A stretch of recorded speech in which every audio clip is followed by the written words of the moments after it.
National urban planning and management conclave की आज के इस कार्यक्रम में मंच पर उपस्थित प्रदेश शासन में मेरे वरिष्ठ सहयोगी, नगर विकास और ऊर्जा विभाग के मंत्री श्री अरविंद कुमार शर्मा जी, प्रदेश के कृषि उत्पादन आयुक्त श्री मनोज कुमार सिंह जी, एचएलसी के अध्यक्ष श्री केशव वर्मा जी, प्रमुख सचिव आवास एवं शहरी नियोजन विभाग उत्तर प्रदेश श्री नितिन रमेश गोकर्ण जी, प्रमुख सचिव शहरी विकास श्री अमृत अभिजात जी, आज के इस नेशनल कॉन्क्लेव में उपस्थित इस क्षेत्र के सभी विशेषज्ञगण, नगरीय क्षेत्रों के प्रबंधन से जुड़े हुए सभी उत्तर प्रदेश के हमारे अधिकारीगण और उपस्थित भाइयों बहनों, मैं इस नेशनल कॉन्क्लेव के उत्तर प्रदेश में आयोजन के लिए आदरणीय प्रधानमंत्री जी के प्रति आभार व्यक्त करते हुए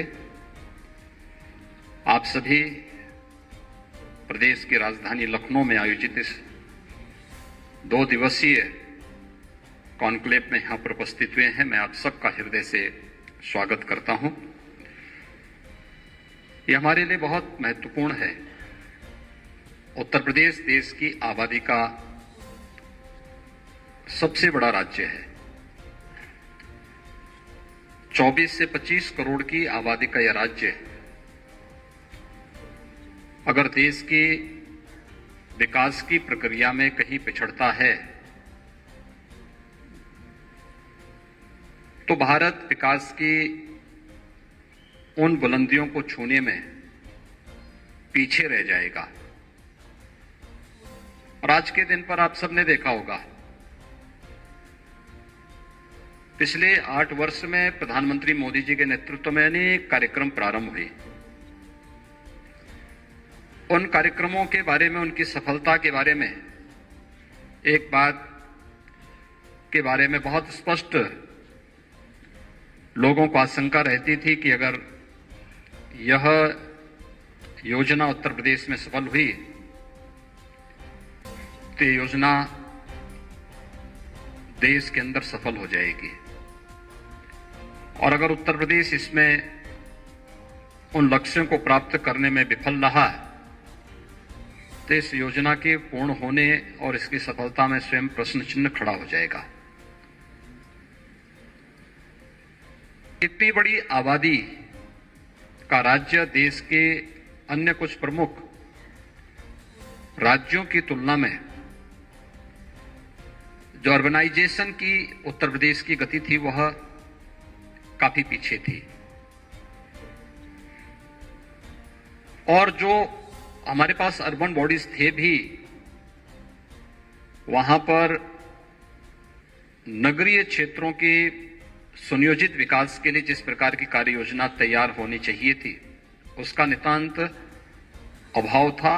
उसकी सोच भी नहीं थी, न राजनीतिक इच्छा शक्ति थी, न उस प्रकार की कोई कार्य योजना ही कहीं दिखती थी, और किसी भी स्तर पर वह जमीनी धरातल पर उतरता हुआ नहीं दिखाई देता था। अगर कहा जाए तो नगरीय जीवन एक प्रकार से नारकीय जैसा दिखाई देता था। लेकिन पिछले 5 वर्षों के अंदर जो प्रयास प्रारंभ हुए, आज उसके परिणाम हम सबके सामने देखने को मिल रहे हैं। क्योंकि हम सब जानते हैं कि अगर आदरणीय प्रधानमंत्री जी के संकल्पों के अनुरूप भारत की अर्थव्यवस्था को $5 ट्रिलियन की इकोनॉमी के रूप में बदलना है तो इसमें उत्तर प्रदेश का भी अपना योगदान होना चाहिए। इसके लिए उत्तर प्रदेश जैसे राज्य में जहां पर देश का हर छठा व्यक्ति निवास करता है, इसकी अर्थव्यवस्था भी $1 ट्रिलियन की ओर अग्रसर होना ही चाहिए और इसके लिए अर्बनाइजेशन एक शर्त है। ईज ऑफ लिविंग और इकोनॉमिक ग्रोथ के लिए अर्बनाइजेशन की जो हमारी अवधारणा है उस पर अगर व्यवस्थित रूप से कार्य हम कर पाएंगे तो स्वाभाविक रूप से एक समय सीमा के अंदर हम इन लक्ष्यों को प्राप्त कर पाएंगे। उत्तर प्रदेश जैसे राज्य में बहुत पोटेंशियल है। ग्रामीण अर्थव्यवस्था यहां की आधार रही है और उस दिशा में अपने स्तर पर लोगों ने प्रयास भी किए हैं। आत्मनिर्भरता के लक्ष्य को प्राप्त करने के लिए ग्रामीण क्षेत्र हो या शहरी क्षेत्र, दोनों में प्रयास हुए, लेकिन समय के अनुरूप हमने उन्हें बदलने का प्रयास नहीं किया। और विगत 5 वर्ष के अंदर अगर हम देखेंगे उत्तर प्रदेश के अंदर 100 से ज्यादा अर्बन बॉडीज नहीं बनाई गई। भारत सरकार ने स्मार्ट सिटी मिशन के अंतर्गत 10 सिटी को स्मार्ट सिटी के रूप में विकसित करने की कार्य योजना उत्तर प्रदेश के अंदर भी स्वीकृत की, लेकिन उत्तर प्रदेश के अंदर हम लोगों ने शेष 7 अन्य नगर निकायों को अपने स्तर पर भी कन्वर्जन के माध्यम से स्मार्ट सिटी मिशन के अंतर्गत, स्टेट स्मार्ट सिटी मिशन के अंतर्गत उन्हें आगे बढ़ाने की कार्य योजना को तेजी के साथ आगे बढ़ाया। ऐसे ही अन्य 60 ऐसी सिटी यूपी के अंदर हैं जो अमृत योजना के अंतर्गत बुनियादी सुविधाओं में भारत सरकार जिसमें योगदान दे रही है, लेकिन राज्य सरकार भी अपने कुछ अन्य अर्बन बॉडीज को इस तर्ज पर विकसित करने के लिए कार्य कर रही है। देश के अंदर जब पब्लिक ट्रांसपोर्ट की सुविधा की बात होती है तो उत्तर प्रदेश में देश के अंदर सबसे अधिक अर्बन बॉडी में मेट्रो का संचालन उत्तर प्रदेश के अंदर हम लोग कर रहे हैं। वर्तमान में 5 सिटी के अंदर हमारी मेट्रो संचालित है। आगरा में इस पर कार्य युद्ध स्तर पर चल रहा है, लेकिन अभी इसमें बहुत कुछ किया जाना है। नगर निकायों में हमारी जितनी आबादी वर्तमान में निवास कर रही है, देश के 3 से 4 राज्यों को छोड़ दें तो शेष राज्यों की कुल आबादी भी उतनी नहीं है जितनी हमारी केवल नगरीय निकायों में आबादी प्रदेश के अंदर निवास कर रही है। लेकिन उन लोगों को उस प्रकार की सुविधाएं उपलब्ध कराना, इस दिशा में पहले से बैठ करके प्लानिंग हो, अर्बन प्लानर के माध्यम से उसकी पहले से ठोस कार्य योजना तैयार हो, यह आज की आवश्यकता है। इन केवल समय के अनुरूप हम लोग आम जनमानस को इस प्रकार की बेहतरीन सुविधाओं से युक्त कर पाएंगे, बल्कि आर्थिक उन्नयन के लिए भी इस दिशा में एक बेहतरीन प्रयास को आगे बढ़ाया जा सकता है। और इस दृष्टि से यह 2 दिवसीय नेशनल कॉन्क्लेव अत्यंत महत्वपूर्ण है। हम लोगों ने अभी हाल ही में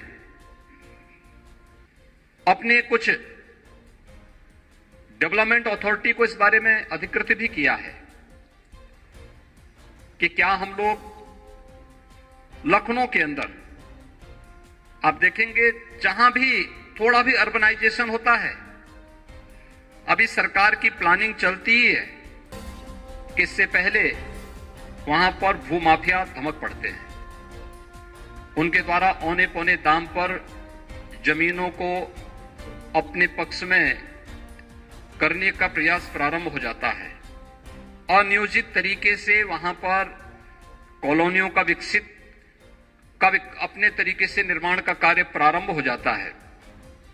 वहां पे न कोई कनेक्टिविटी देते हैं, न वहां पर ड्रेनेज की सुविधा होती है, न सीवर की सुविधा होती है, न पेयजल की सुविधा होती है, न स्ट्रीट लाइट की सुविधा होती है, न कोई भी स्कूल कॉलेजेस होते हैं, न हॉस्पिटल होते हैं। और जब वह बना करके अपना मुनाफा कमा करके वह निकल जाता है और जो लोग वहां पर रहते हैं उसके बाद वह स्थानीय स्तर पर राजनीतिक नेतृत्व को पकड़ करके उनके माध्यम से शासन पर दबाव बनाने का प्रयास करते हैं।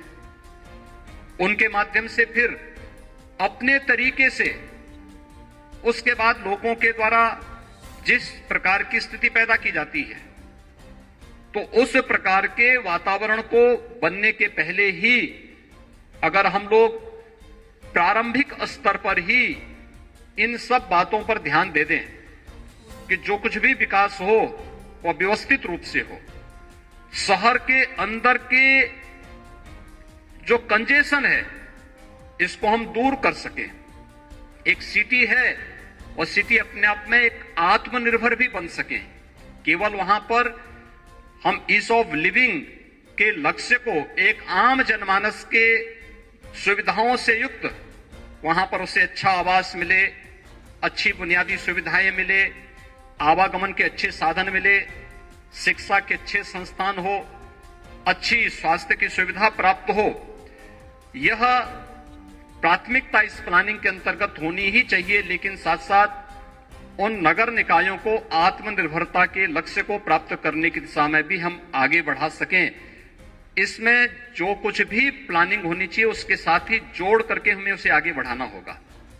आज के दिन की स्थिति क्या है?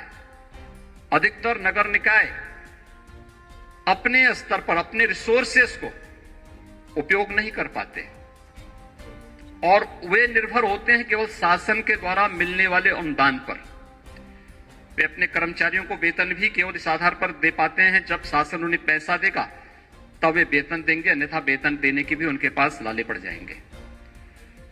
वहां पर उनके द्वारा हमेशा कुछ न कुछ इस प्रकार की चीजें होती हैं। अपने स्तर पर कोई प्लानिंग उनकी नहीं होती है। हर कार्य के लिए जो भी कार्य उनको करना है उन सभी कार्यों के लिए उनकी निर्भरता शासन पर होती है और फिर वहीं से प्रारंभ होता है। उन नगर निकायों में ऐसे तत्वों की घुसपैठ जो स्थानीय स्तर पर न केवल विकास को अवरुद्ध करते हैं बल्कि एक सामान्य नागरिक के जीवन को नारकीय बनाने के लिए भी एक जो गठजोड़ वहां तैयार होता है वह अक्सर हमें नगरीय क्षेत्रों में देखने को मिलता था। आज इसमें काफी सुधार हुआ है लेकिन इसमें बहुत कुछ करने की गुंजाइश है और मेरा यह मानना है उत्तर प्रदेश जैसे राज्य के लिए जिसने नगरीय विकास के कुछ नए मॉडल प्रस्तुत करने की दिशा में कदम बढ़ाने प्रारंभ किए हैं, इस पर यह जो 2 दिवसीय नेशनल कॉन्क्लेव है एक महत्वपूर्ण भूमिका का निर्वहन कर सकती है। और मैं चाहूंगा कि जो भी हमारे इस क्षेत्र के विशेषज्ञ देश के विभिन्न क्षेत्रों से यहां पर आए हुए हैं, विभिन्न राज्यों से यहां पर उपस्थित हुए हैं, उनके द्वारा जो महत्वपूर्ण सुझाव होंगे उनको तो हमारे यहां के विभिन्न नगर निकायों से आए हुए या डेवलपमेंट अथॉरिटी से जुड़े हुए जो भी हमारे अधिकारीगण हैं वे तो नोट करेंगे ही। जो कुछ आप इन नगर निकायों में या डेवलपमेंट अथॉरिटी में भी जो कुछ अच्छा हो रहा है उसको भी प्रेजेंटेशन के रूप में प्रस्तुत करके उसके बारे में भी कुछ अच्छे सुझाव आप भी ले सकें और लोगों को दे सकें, तो यह जो नेशनल कॉन्क्लेव है इसकी सार्थकता आगे बढ़ेगी। दूसरा, जो कुछ भी आप यहां पर देखेंगे अगले इन 2 दिनों के अंदर जो कुछ भी आपको देखने को यहां पर प्राप्त होगा उसका एक अच्छा प्रेजेंटेशन तैयार करते हुए अपने अपने अथॉरिटी के पास बोर्ड की बैठक में या फिर वहां के स्थानीय जो राजनीतिक नेतृत्व है, खासतौर पर वहां के मेयर के साथ, एमपी के साथ, एमएलए के साथ भी उसका प्रस्तुतिकरण अगर आप उनके सामने इसका प्रेजेंटेशन कर सकें और उनके सुझावों को लेकर के फिर उसके अनुरूप वहां की कार्य योजना को आप बनाएंगे तो इसमें काफी लाभ आपको होगा और उसे आगे बढ़ाने में भी मदद मिलेगी। मुझे पूरा विश्वास है कि आज की एक अर्बन प्लानिंग और मैनेजमेंट आज की आवश्यकता है। प्रत्येक नागरिक को बुनियादी सुविधा प्राप्त करने का अधिकार है।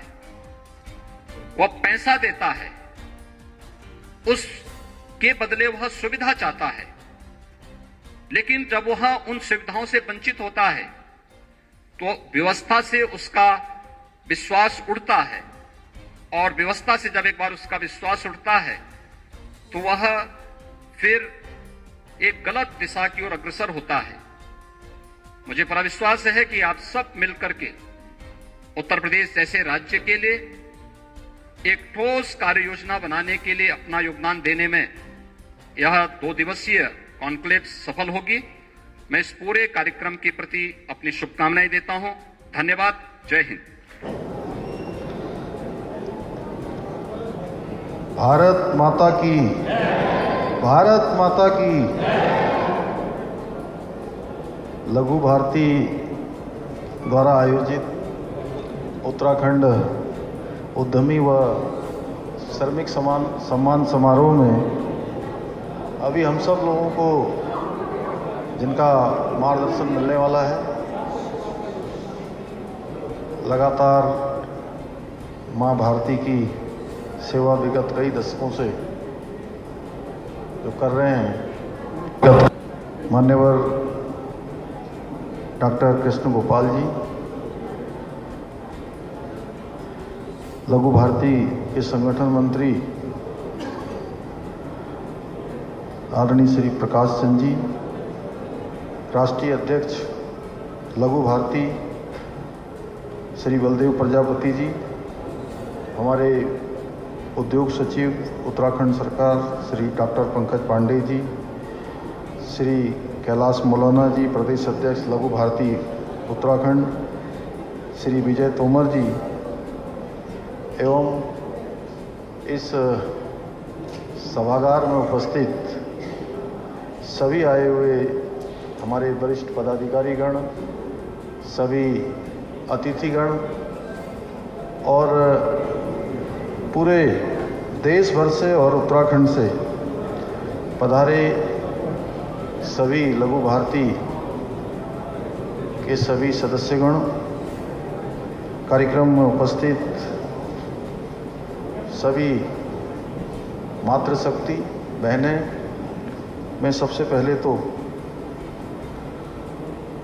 लघु भारती द्वारा जिनका यहाँ पर सम्मान समारोह आयोजित किया गया, और सबसे अच्छी बात कि जहाँ उद्योग संचालित करने वालों को सम्मानित किया गया, वहीं कुशल श्रमिकों को भी, जिन्होंने अपने अपने क्षेत्रों में बहुत अच्छा योगदान दिया है, उन सब का भी यहाँ पर सम्मान हमारे हाथों करवाया गया।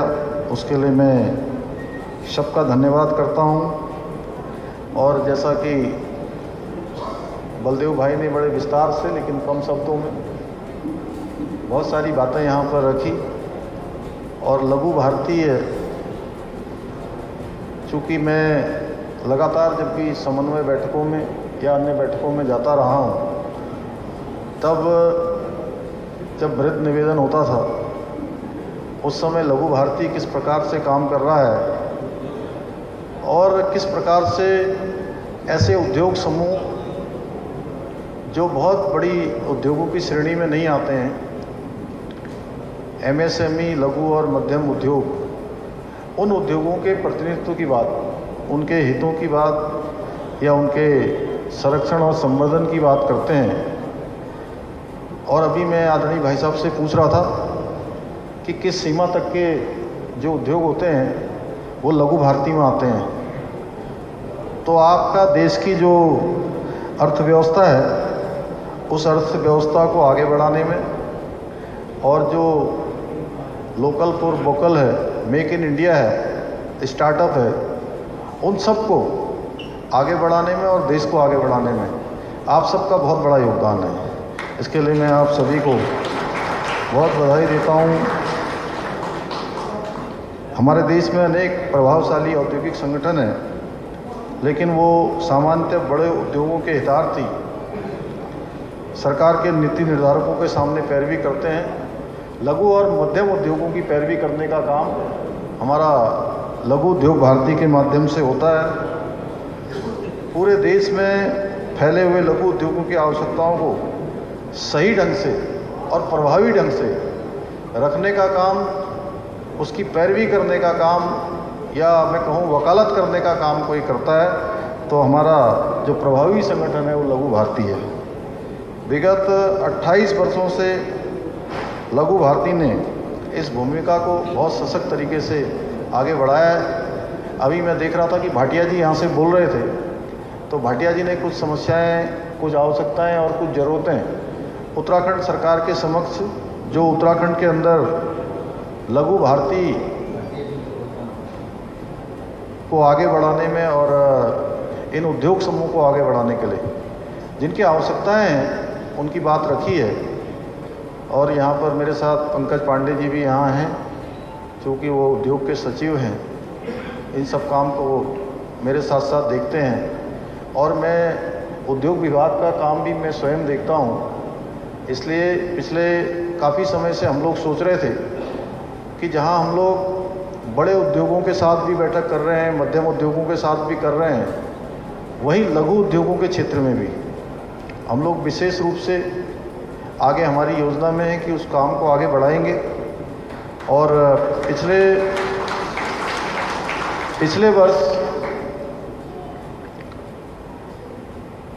अक्टूबर माह में हम लोगों ने एक बैठक देहरादून में करी थी और जिसमें हमने सभी उद्योग समूहों के साथ संवाद का कार्यक्रम रखा था। और उस संवाद के कार्यक्रम में सभी ज़्यादातर उद्योग, आपके कुमाऊं, गढ़वाल चैम्बर्स और जो उद्योग समूह हैं उनके प्रतिनिधियों ने देहरादून में भाग लिया था।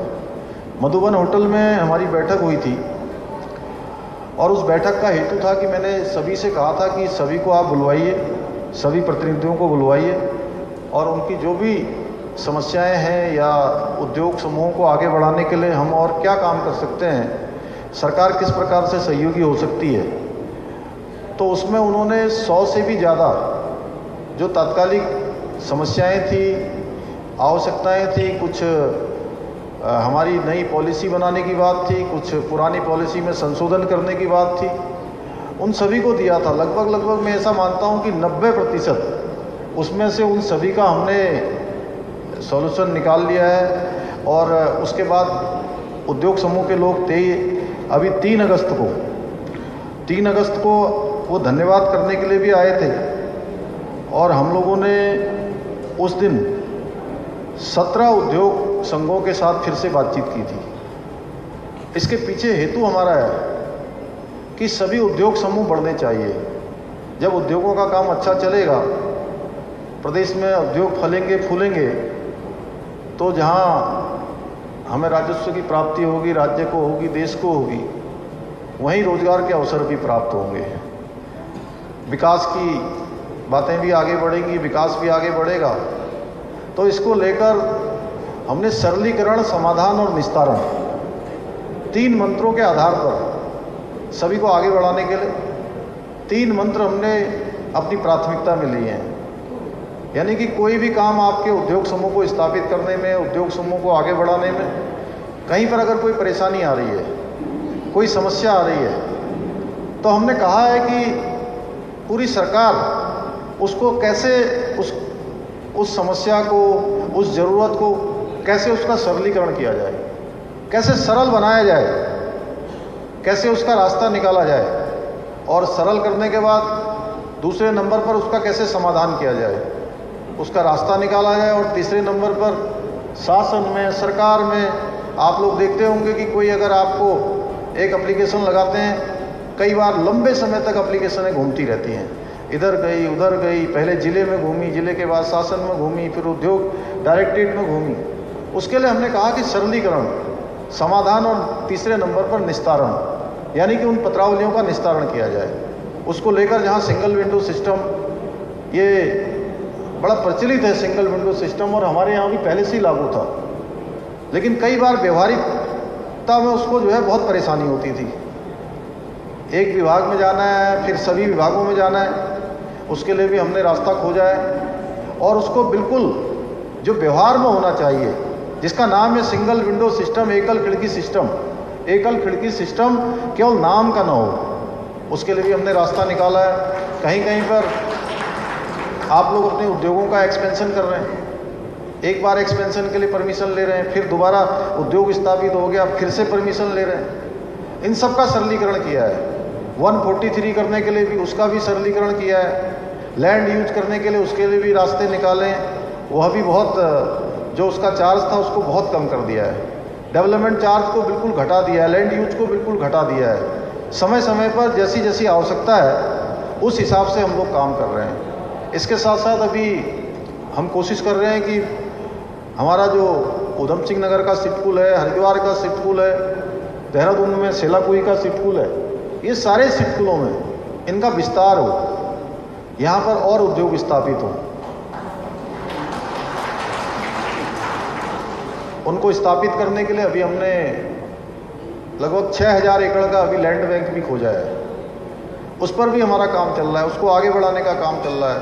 जहाँ हम अपना उत्पाद बनाते हैं, उत्पाद बनाने के बाद उसको ठीक प्रकार से उसको बाज़ार मिले, उसको मार्केट मिले, उसके लिए हमारे भारत की सरकार ने माननीय प्रधानमंत्री जी के नेतृत्व में जहाँ अमृतसर कलकत्ता कॉरिडोर बनाया जा रहा है, उसका जो हमारा पूरा निर्माण का कार्य है, खुरपिया फार्म में 1000 एकड़ ज़मीन हमने उसके नाम पर ट्रांसफ़र कर दी है। उस पर जल्दी ही निर्माण का कार्य प्रारंभ होने वाला है, जिससे कि आपको अपने सामान को ले जाने के लिए, लाने के लिए बहुत आसानी होगी और आसानी से बाज़ार उपलब्ध हो पाएगा। वहीं इसके साथ साथ ऐसे अनेकों कार्य हम लोग कर रहे हैं। मैं सबसे बड़ी बात लोग कहते हैं कि अभी हम लोग वैसे सबमिट भी करने वाले हैं, अभी हमने निवेशकों का सम्मान भी समारोह आयोजित किया था। उसके पीछे हेतु ये था कि जो अच्छा काम कर रही हैं, जो भी कंपनियां अच्छा काम कर रही हैं, जो समूह अच्छा काम कर रहे हैं, हम उनको प्रोत्साहन करें और प्रोत्साहन करके उनके अंदर एक ऊर्जा, एक उत्साह का संचार करें। प्रोत्साहन का मतलब ही ये होता है। और कई बार लोग कहते हैं कि हम दिल्ली में जाएंगे, बम्बई में जाएंगे, दूसरे राज्यों में जाएंगे, विदेशों में जाएंगे, वहाँ पर जाकर सबमिट करेंगे। मैं कहता हूँ कि सबसे पहले जिनके उद्योग यहाँ स्थापित हैं, जो उद्योग यहाँ पर चला रहे हैं, जो रोजगार कर रहे हैं, रोजगार देने का काम कर रहे हैं, उनके उद्योग अच्छे से चलने चाहिए। अगर उनके उद्योग अच्छे चलेंगे, उनका काम अच्छा चलेगा, तो वही हमारे ब्रांड एम्बेसडर बन जाएंगे। कि हम जाएंगे पहले कि आपके पास देश के दूसरे कोनों में जाएंगे, हम उनसे कहेंगे कि आप अपना उद्योग लगाने आए।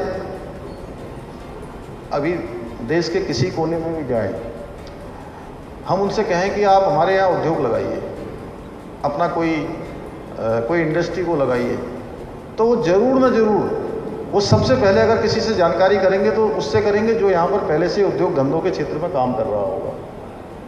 अगर आपने कह दिया कि अरे भाई ये हमारा तो उद्योग चल नहीं रहा, तुम क्या करोगे लगा के, तो ब्रांड एम्बेसडर क्या करेंगे वहाँ जाकर? कुछ कर पाएंगे आप लोग बताइए? वापस चले जाएंगे। और वहीं आप लोग कहेंगे कि नहीं, वो आए थे हमारे उसमें कार्यक्रम में भी आए थे और कह रहे थे कि जो है आपको किस प्रकार की आवश्यकता है, उसमें हम क्या रास्ता खोज सकते हैं, क्या सहयोग कर सकते हैं। और इस दिशा में हम लोगों ने काम करना शुरू किया है और एक अच्छा एटमॉस्फेयर अब धीरे धीरे हमारे यहाँ बन रहा है। मैं देश के विभिन्न कोनों में कई बार कार्यक्रमों में गया हूँ, तो बहुत सारे लोगों ने मुझे कहा है कि हम लोग वहाँ पर उद्योग लगाना चाहते हैं, हम अपना काम करना चाहते हैं, क्योंकि जहाँ ये योग की भूमि है, आयुष की भूमि है, देव भूमि है, अब ये उद्योगों की भूमि भी बन रही है। और उद्योगों की भूमि में आप वैसे तो पूरा भारत हमारा जो है अपने आप में सब जगह अच्छा है, लेकिन उत्तराखंड में आप अपना काम करेंगे तो यहाँ पर एक अच्छी कानून व्यवस्था मिलेगी, अच्छी आबो हवा मिलेगी, अच्छा वातावरण मिलेगा, अच्छा पर्यावरण मिलेगा और बिजली भी सबसे नज़दीक से मिलेगी। बिजली भी दूर से नहीं लानी पड़ेगी। इसलिए अनेकों ऐसी बातें हैं जो मैं आपसे कह सकता हूँ कि आइए उत्तराखंड में अपना योगदान दीजिए और जो आप वैसे तो योगदान दे ही रहे हैं, लेकिन यहाँ पर भी योगदान दीजिए। यहाँ पर भी एक बड़ा क्षेत्र है, उस क्षेत्र में हम लोग काम कर रहे हैं। सड़कों के क्षेत्र में जहाँ आज दिल्ली जाने वाली, हरिद्वार से दिल्ली जाना हो या देहरादून से दिल्ली जाना हो, 3 से 4 घंटे में अब दिल्ली से देहरादून पहुँच रहे हैं। आने वाले समय में देहरादून से दिल्ली की दूरी मात्र 2 घंटे में पूरी हो जाएगी। एलिवेटेड रोड बन रहा है बहुत तेज़ी से, और मैं तो कहता हूँ कि आने वाले समय में देहरादून से दिल्ली की फ़्लाइट बंद होने वाली है। 1-2 जगह मैं गया, मैंने कहा कि ये बंद होने वाली है, तो लोगों ने कहा कि वो पहले तो शांत हो गए एकदम कि ये क्या कह रहे हैं, दिल्ली से देहरादून की फ़्लाइट ही बंद होने वाली। फिर मैंने कहा उनसे कि अभी आप लोग दिल्ली से देहरादून जाते हैं तो कभी एयरपोर्ट में आपको फ़्लाइट पकड़नी है तो 2 घंटे पहले जाएंगे, कम से कम 2 घंटे पहले जाते हैं भाई साहब, और 1 घंटा लग जाता है अंदर बाहर जाने में, 1 घंटा लग जाएगा फ़्लाइट में, फिर 1 से 1.5 घंटा लग जाएगा एयरपोर्ट से लेकर वहाँ पहुँचने में जहाँ आपको पहुँचना है। तो सब मिला के 4 से 5 घंटे लग जाएंगे। और जब फ़्लाइट 2 से 2.5 घंटे में बाई रोड ही पहुँच जाएंगे तो फ़्लाइट बंद हो जाएगी कि नहीं हो जाएगी? तो फ़्लाइट बंद होने वाली है आने वाले टाइम में।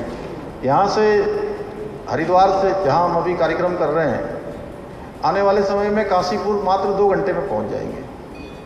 अभी 3 घंटे लगते हैं। अभी आप जाते हैं यहाँ से नजीबाबाद जाते हैं, नजीबाबाद से आप नगीना जाते हैं, कोतवाली नगीना होते हुए धामपुर जाते हैं, धामपुर से फिर अफजलगढ़ जाते हैं।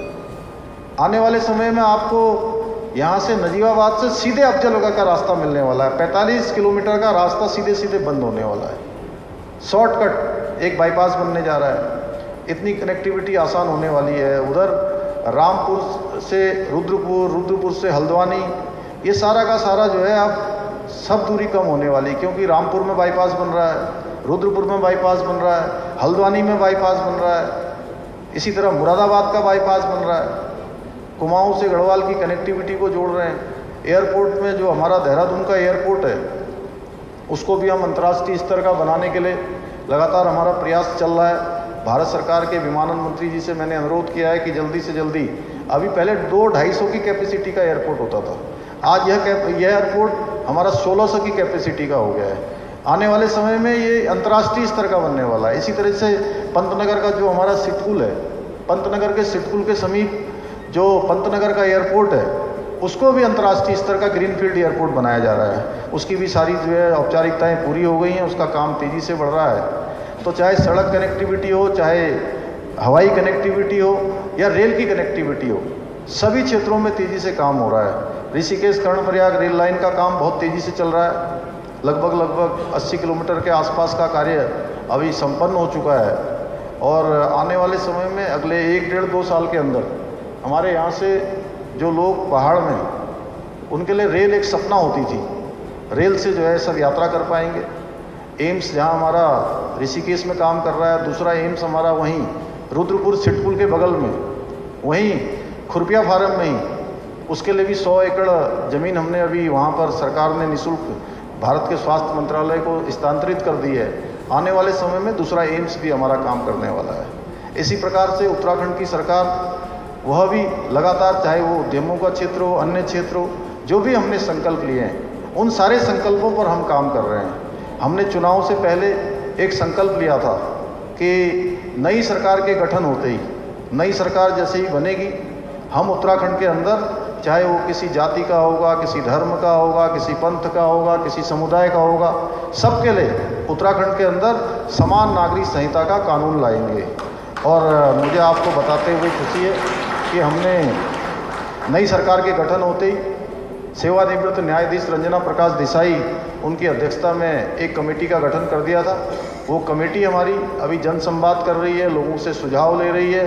पोर्टल उसका बन गया है, उस पर लगातार लोगों के सुझाव आ रहे हैं, लगातार उसकी बैठकें हो रही हैं, ड्राफ्ट बनाया जा रहा है, हितधारकों से बात हो रही है। अभी स्टूडेंट्स के बीच में जाएगी, अभी हमारे जो जनजातीय क्षेत्र है उन क्षेत्रों में जाएगी।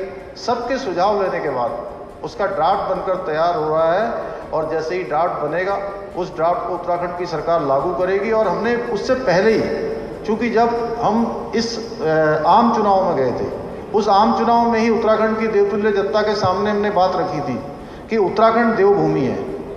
उत्तराखंड जहाँ गंगा का प्रदेश है, उत्तराखंड जहाँ यमुना का प्रदेश है, उत्तराखंड जहाँ सैनिक बाहुल्य प्रदेश है, यहाँ प्रत्येक परिवार से कोई न कोई सेना के अंदर है। देश के किसी न किसी कोने में कोई सेना में, कोई अर्धसैनिक बलों में अपनी सेवाएं दे रहे हैं। उत्तराखंड हमारा दो अंतर्राष्ट्रीय सीमाओं से लगा हुआ प्रदेश है, तो इस प्रदेश के अंदर सबके लिए एक समान कानून होना चाहिए। और हमने उत्तराखंड की देवतुल्य जनता ने इस पर हमको अपना मैंडेट दिया है, अपना समर्थन दिया है और हम उस पर आगे बढ़ गए हैं। जल्दी ही हमारा जैसे ही ड्राफ्ट बन जाएगा, उत्तराखंड की सरकार उसको लागू करने की दिशा में आगे बढ़ेगी। इसी प्रकार से भ्रष्टाचार को जड़ से समाप्त करने के लिए 1064 हो या यहाँ की विजिलेंस हो, उसको हमने और सशक्त करने के लिए, और जो उसके पहले जो ट्रैपिंग के लिए जो पैसा दिया जाता था, उस पैसे को वापस लेने में कई साल लग जाते थे, वह भी हमने व्यवस्था की है कि 15 दिनों के अंदर वो पैसा वापस होगा। आप सब लोगों के बीच में भी मैं कहना चाहता हूँ कि 1064 ये हमने एक नंबर जारी किया हुआ है। अगर कहीं पर भी आपको लगता है कि किसी काम को करने में दिक्कत हो रही है, कहीं रिश्वत मांगी जा रही है, कोई घूस की बात की जा रही है, भ्रष्टाचार की बात की जा रही है, आपने ये नंबर अगर डायल कर दिया, इस नंबर पर आपकी जो रिपोर्ट है वो दर्ज हो जाएगी और रिपोर्ट करने वाले का नाम भी गोपनीय रखा जाएगा, बताया नहीं जाएगा, लेकिन उसको सर्विलांस में ले लिया जाएगा। भाइयों बहनों, इसमें लंबे समय से जब हमने ये काम शुरू किया है तो इसमें बहुत सारे लोगों को इसमें ट्रैपिंग की उसमें आए हैं और लोगों के अंदर एक कार्य संस्कृति, एक जो रिश्वत लेने में भय होता है, वह भय धीरे धीरे आ रहा है कि अब काम करना पड़ेगा, अन्यथा कहीं भी शिकायत हो सकती है। इसी प्रकार से हमने 2025 तक पूरे उत्तराखंड को, आज मैं देखता हूँ कि देहरादून के आसपास हो, हरिद्वार हो, उधम सिंह नगर हो, ऐसे अनेकों क्षेत्र हमारे, उन क्षेत्रों में बहुत तेज़ी से बच्चों के अंदर नशा एकदम घर कर रहा है, दीमक की तरह लग रहा है, पता ही नहीं लगता, बहुत बाद में पता लगता है जब काफ़ी देर हो जाती है। इसलिए पूरी तरह से हम नशा मुक्त करें, ड्रग्स मुक्त उत्तराखंड हो, उसका भी हमने संकल्प लिया है कि 2025 तक, जब इस राज्य की स्थापना का 25 साल पूरा होगा, हम रजत जयंती वर्ष जब मना रहे हों, उस समय जहाँ भ्रष्टाचार मुक्त होगा, जहाँ हमारा नशा मुक्त होगा, ड्रग्स फ्री उत्तराखंड होगा, इस संकल्प को लेकर हम आगे बढ़ रहे हैं। और हमने यह भी तय किया है, सारे विभागों को हमने कहा है कि अगले 10 सालों का एक रोड मैप और 10 सालों के रोड मैप के साथ अगले 3 सालों का रोड मैप, यानी कि रजत जयंती वर्ष में हम कौन सा ऐसा काम करेगा हमारा कोई भी विभाग कि वह उस विभाग का सबसे अच्छा काम होगा, बेस्ट प्रैक्टिस होगी। इसी तरीके से लघु भारती, उद्योग भारती, मैं इन सबसे भी कहूँगा कि वह भी हमारे इस अभियान में आगे आएँ और जो हमने तय किया है कि हम 2025 में हिंदुस्तान के श्रेष्ठ राज्यों में हम सम्मिलित हों। आज हम दिन में जो सतत विकास की प्रक्रिया है, पिछले 7 सालों से जो काम चल रहा है, उसकी 7वीं वर्षगांठ थी, उस अवसर पर भी हमने संकल्प लिया है कि हम आने वाले समय में 2025 में, जहां हमारा पहले स्थान 10वां होता था, फिर 8वां हुआ, अब 4थे स्थान पर पूरे जो सतत विकास की प्रक्रिया है उसमें हम सूचकांक पर 4थे स्थान पर उत्तराखंड है। आने वाले समय में हमने संकल्प लिया है कि हम नंबर 1 पर हों। तो आज के अवसर पर मैं आप सभी का धन्यवाद करते हुए कि आप सब लोग आए, सभी बाहर से आए हुए जितने भी अतिथिगण हैं, हमारे पदाधिकारीगण हैं, मैं देवभूमि उत्तराखंड पधारने पर आपका हृदय की गहराइयों से स्वागत एवं अभिनंदन करता हूं। और आप बार बार आएँ, और आज तो आप कार्यक्रम में आए हैं, आगे आप यहाँ पर जो है अपना कोई उपक्रम शुरू करने के लिए आएँ, मैं आपका स्वागत करूँगा। आप सबका बहुत बहुत धन्यवाद।